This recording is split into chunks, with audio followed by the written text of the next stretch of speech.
saja kami dari kelompok M14 yang terdiri dari 8 anggota, yaitu pemateri pertama dan saya sendiri, Sofi Sulistia, dengan NIM 24660087. Saya pemateri kedua dan nama saya Fiksal dengan NIM 24660011. Saya Indra Saputra dengan NIM 24660105 sebagai pemateri ketiga. Saya sebagai pemateri keempat atas nama Arasya Febrian Saputra dengan NIM 240089. Saya Jabal Hamid dengan NIM 24660094 dengan pemateri kelima. Saya sebagai pemateri 6 atas nama Muhammad Aksan Miraj dengan NIM 24660071. Saya Siti Nani dengan NIM 24660081 sebagai pemateri kedua. Dan saya Adib dengan NIM 24660049 sebagai pemateri ke-8. Baik, pada kesempatan kali ini kami akan mempresentasikan materi dengan judul Peraturan tentang Pembinaan dan Pengawasan Kegiatan Usaha Pertambangan dan Pemberian Izin Ormas untuk PUPK. Dan langsung saja, usaha pertambangan adalah kegiatan penting yang mencakup beberapa tahap, yaitu eksplorasi, eksploitasi, pengelolaan dan pemasaran sumber daya mineral dan batu bara. Di Indonesia, sektor pertambangan memiliki peran strategis dalam pembangunan nasional karena bisa menghasilkan devisa dan menciptakan lapangan kerja. Namun, kegiatan pertambangan juga memiliki berbagai tantangan seperti keselamatan kerja, penyalahgunaan izin, dampak lingkungan dan konflik lahan. Maka dari itu, peran pemerintah dalam kegiatan pertambangan dalam melakukan pembinaan dan pengawasan. Tujuannya adalah agar kegiatan pertambangan dapat berjalan dengan efisien, aman dan berkelanjutan. Selain itu, pemerintahan juga mulai membuka peluang keterlibatan organisasi atau ormas keagamaan, terutama dalam wilayah pertambangan, melalui mekanisme WPK atau wilayah izin usaha pertambangan.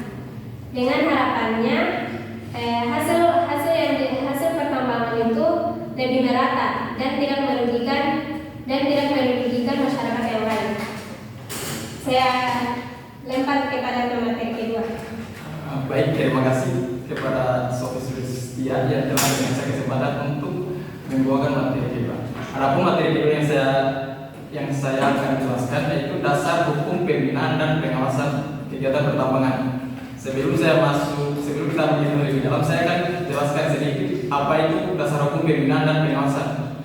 Jadi dasar hukum pembinaan dan pengawasan kegiatan pertambangan yaitu aturan-aturan hukum baik undang-undang maupun peraturan pemerintah yang mengatur kewajiban dan kewenangan pemerintah dalam mengawasi dan membina kegiatan usaha pertambangan mineral dan batu bara atau minerba agar sesuai peraturan perundang-undangan, menjaga keselamatan kerja dan lingkungan, mencegah pelanggaran dan menghindari penyalahgunaan izin serta menjamin pengelolaan sumber daya alam secara berkelanjutan. Untuk tujuan hukum dasar pembinaan dan pengawasan itu sendiri, pertama, menjamin pelaksanaan kegiatan pertambangan sesuai kaidah teknik pertambangan itu sendiri. Kedua, mencegah kerusakan lingkungan akibat kegiatan pertambangan. Ketiga, memastikan keselamatan dan kesehatan kerja. Keempat, menjaga kepatuhan hukum para pelaku usaha pertambangan. Kelima, melindungi hak-hak masyarakat yang ada di sekitar tambang. Untuk dasar hukum yang mengatur kegiatan pertambangan di Indonesia telah diatur secara komprehensif atau menyeluruh oleh Undang-Undang Nomor 3 Tahun 2020, Peraturan Pemerintah PP Nomor 96 Tahun 2021 dan Peraturan Menteri SDM Nomor 26 Tahun 2018. untuk Undang-Undang Nomor 3 Tahun 2020 merupakan perubahan dari Undang-Undang Nomor 4 Tahun 2009 tentang pertambangan mineral atau mineral dan batu bara, dan menetapkan bahwa pembinaan dan pengawasan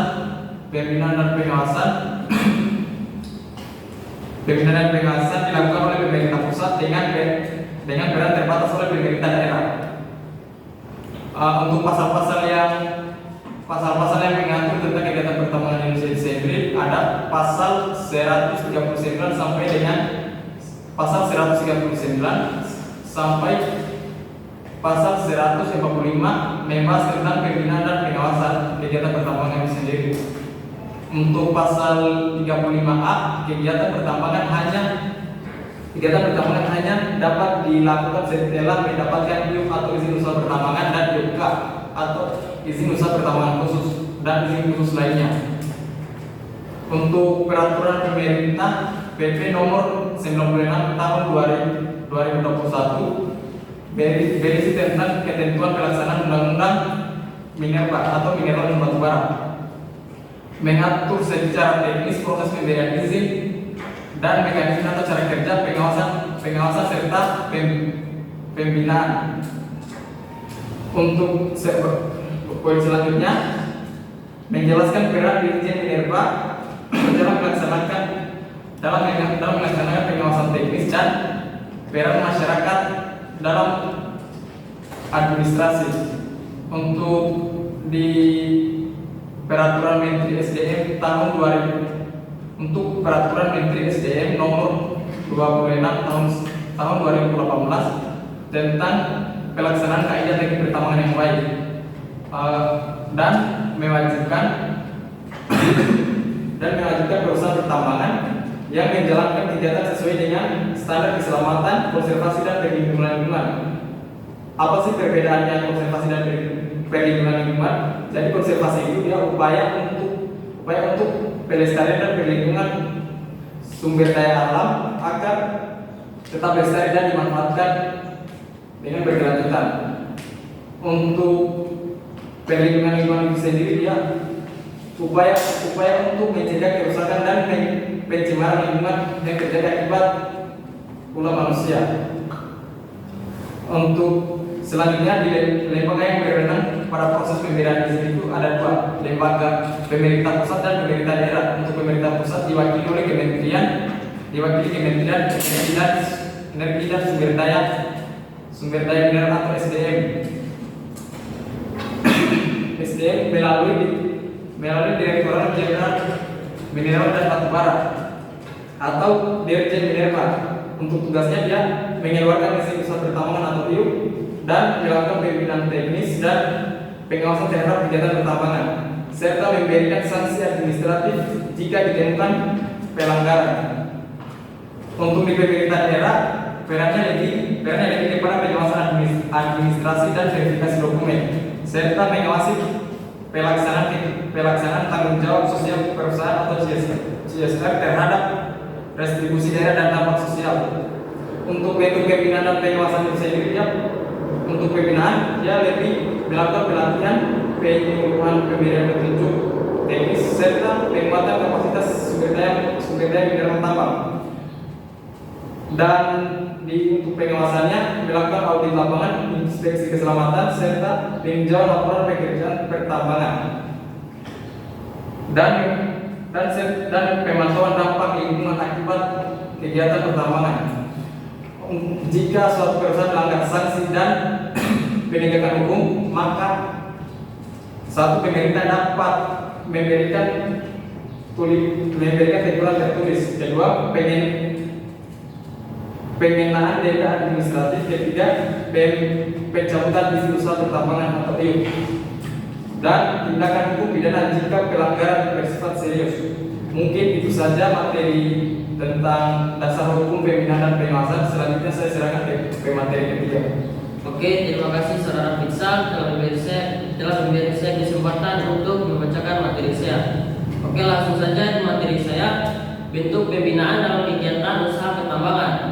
Pembinaan terhadap perusahaan tambang meliputi baik edukatif, teknis, dan administrasi. Pemerintahan melalui Dirjen Minerba sering mengadakan sosialisasi, peraturan, pelatihan teknis, dan penyuluhan mengenai tata kelola tambang yang baik, good mining practice.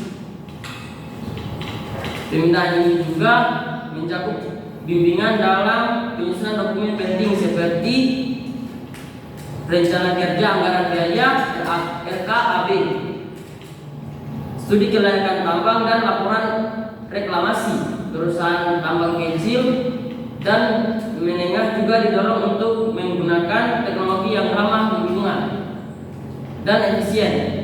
Melalui pembinaan ini diharapkan perusahaan tidak hanya mengejar keuntungan, tapi juga memperhatikan aspek sosial dan lingkungan serta keselamatan kerja.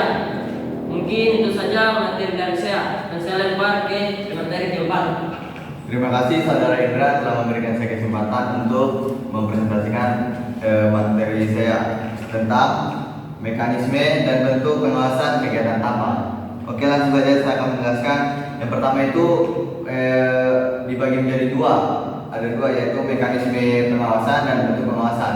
Nah, di mekanisme pengawasan ini dibagi lagi menjadi 4. Ada perizinan, inspeksi audit, pelaporan berkala, dan sanksi dan evaluasi. Yang pertama itu perizinan.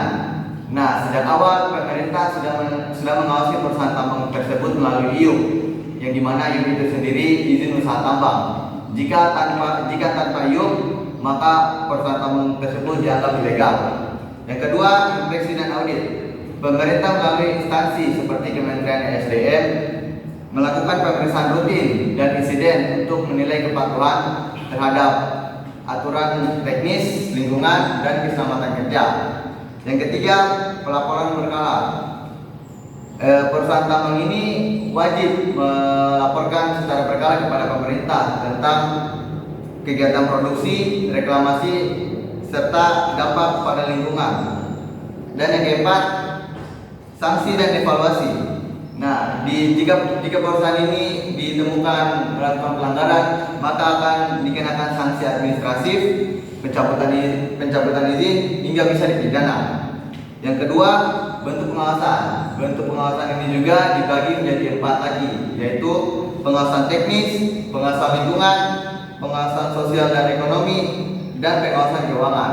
Yang pertama itu pengawasan teknis. Pengawasan teknis ini meliputi tata cara penambangan, keselamatan kerja, dan penggunaan alat berat sesuai standar. Yang kedua, pengawasan lingkungan. Pengawasan lingkungan ini dia kayak memastikan tidak ada pencemaran air, udara, dan tanah, serta reklamasi lahan pasca tambang. Yang ketiga, pengawasan sosial dan ekonomi. Pengawasan sosial dan ekonomi ini dia kayak menilai dampak terhadap masyarakat sekitar, seperti pembebasan lahan, CSR, ataupun konflik sosial. Yang keempat, pengawasan keuangan. Pengawasan keuangan sendiri dia ini meliputi kepatuhan terhadap pajak dan kewajiban keuangan lainnya kepada negara. Sekian materi yang dapat saya sampaikan. Selanjutnya saya serahkan kepada pemateri kelima untuk membacakan materinya. Baik, terima kasih. Saya akan melanjutkan materi saya, yaitu apa itu WIUPK dan peran Ormas. Wilayah izin usaha pertambangan khusus merupakan wilayah bekas konsesi perusahaan tambang besar yang masa izinnya telah habis dan dikembalikan kepada negara. Berdasarkan peraturan pemerintah nomor 25 tahun 2023, pemerintah membuka kemungkinan bagi organisasi masyarakat berbasis keagamaan untuk mengelola wilayah tersebut dengan pendirian badan usaha sendiri. Hal ini merupakan langkah strategis agar organisasi masyarakat tidak fokus pada kegiatan sosial, namun dapat berkontribusi dalam pengelolaan sumber daya tersebut. Dengan mengelola WIUPK ini diharapkan kepada organisasi masyarakat dapat mendistribusikan ekonomi secara langsung kepada masyarakat bawah seperti pendidikan, kesehatan, dan usaha kecil. Sekian, terima kasih. Oke, terima kasih. Saya akan menjelaskan tentang syarat dan prosedur pemberian izin UIPK kepada ormas. Apa itu ormas? Ormas adalah organisasi masyarakat. Ormas yang ingin mendapatkan izin UIPK harus memenuhi sejumlah persyaratan, antara lain: 1. Ormas harus berbadan hukum dan terdaftar di Kementerian Hukum dan HAM. Kedua, ormas harus membentuk badan usaha seperti PT dan koperasi untuk menjalankan kegiatan pertambangan. Ketiga, ormas harus menyusun dokumen studi kelayakan, rencana kerja, dan jaminan reklamasi serta pasca tambang. Selanjutnya, prosedur pemberian izin UIPK kepada ormas. Prosedur pemberian izin dimulai dari penetapan wilayah bekas perjanjian karya pengusahaan pertambangan batubara atau disingkat PKB 2B oleh Menteri SDM sebagai UIPK. Setelah itu UIPK dapat langsung diberikan kepada badan usaha kepada ormas tanpa melalui proses lelang, sebagaimana diatur pada pasal 83A ayat 2 PP nomor 25 tahun 2024. Ormas melalui badan usahanya kemudian mengajukan permohonan UIPK dan akan dievaluasi oleh Kementerian SDM. Semua ketentuan ini bertujuan agar ormas tidak hanya memegang izin, tetapi juga mampu mengelola tambang secara profesional dan bertanggung jawab. Oke, sekian itu saja saya akan melemparkan ke materi itu. Oke, baik, terima kasih. Di sini saya akan menjelaskan dampak positif dan resiko dari keterlibatan ormas, di mana pemerintahan izin UIPK kepada ormas memiliki berbagai potensi manfaat, diantaranya meningkatkan kesejahteraan masyarakat melalui pemanfaatan hasil tambang untuk kegiatan sosial. Ini juga membuka lapangan kerja baru dan memperkuat ekonomi lokal. Namun, ada juga risiko yang harus diwaspadai, yang dimana salah satunya adalah potensi penyalahgunaan izin. Apalagi jika ormas tidak memiliki kemampuan teknis. Oleh karena itu, pengawasan dan transparansi publik harus dijaga dengan baik agar tujuan pemberian UIPK kepada ormas benar-benar tercapai. Jadi, pemberian UIPK kepada ormas bisa membawa manfaat sosial dan ekonomi. Namun tetap perlu diawasi dengan ketat agar terhindar dari penyalahgunaan dan dampak positif dan dampak negatif. Jadi itu materi saya, kemudian saya lemparkan ke pemateri ke-8. Terima kasih kepada saudara Siva. Saya akan melanjutkan poinnya yang berjudul evaluasi dan rekomendasi dalam penataan ulang kebijakan pertambangan melalui pemberian WIUPK pada ormas merupakan terobosan baru dalam pengelolaan sumber daya di Indonesia. Namun kebijakan ini tidak boleh dijalankan tanpa pengawasan. Pemerintah harus memastikan bahwa ormas benar-benar siap secara legal, teknis maupun moral untuk mengelola sebuah tambang. Evaluasi yang berkala harus dilakukan terhadap badan usaha ormas untuk memastikan setiap kegiatan pertambangan sesuai dengan prinsip berkelanjutan. Adapun juga peran masyarakat sipil dan juga media sosial sangat berperan penting dalam mengawasi agar terdapat transparansi dalam setiap kegiatan pertambangannya. Rekomendasi utama adalah untuk memperkuat aturan-aturan serta memperjelas mekanisme untuk pelaporan. Ada juga memberikan pelatihan kepada ormas agar mampu mengelola tambang secara profesional dan bertanggung jawab.